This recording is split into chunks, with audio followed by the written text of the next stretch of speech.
Hello বন্ধুরা, আজকে আমি তোমাদের জন্য আরও একটা দইয়ের শরবত নিয়ে এসেছি। বন্ধুরা, আজকে আমি তোমাদের জন্য শেয়ার করব দইয়ের শরবত বানানো। দেখো বন্ধুরা, দইয়ের শরবত বানানোর জন্য আমি ফার্স্টে কিন্তু দই নিয়ে নিয়েছি। তো দইটা গ্লাসের মধ্যে ঢেলে নিয়েছি। তারপরে বন্ধুরা দেখো, আমি এখানে কিন্তু চিনি দিয়ে দিয়েছি পরিমাণ মতো। তোমরাও কিন্তু চিনি দিয়ে দেবে পরিমাণ মতো।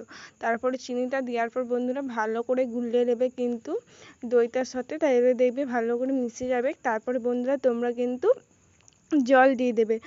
আর তোমাদের কেমন কেমন রেসিপি চাই আর তোমরা কিসে কিসে শরবত বা আইসক্রিম দেখতে চাও সেরকম বলবে বন্ধুরা। তোমাদের জন্য আমি কিন্তু সেরকমই ভিডিও বানাবো, দেখবে তোমাদের আশা করি খুব ভালো লাগবে আমাদের ভিডিওগুলো।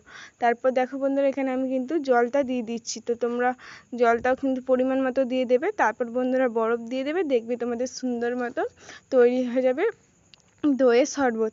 তোমরাও কিন্তু দইয়ের শরবত বানাবে কিন্তু বাড়িতে। এই গরমে দইয়ের শরবত খেতে কিন্তু ভালোই লাগবে আশা করি তোমাদেরও। তো দেখো, এখানে কিন্তু তোমরা কে কে দইয়ের শরবত খেতে ভালোবাসো কমেন্ট করে জানাবে। তো আজকের ভিডিওটা আমার এই পর্যন্তই। লাইক, শেয়ার, সাবস্ক্রাইব করবে। আর আমার দইয়ের শরবতটা কেমন বানানো হয়েছে কিন্তু কমেন্ট করতে কেউ ছাড়বে না। নমস্কার বন্ধুরা, ধন্যবাদ।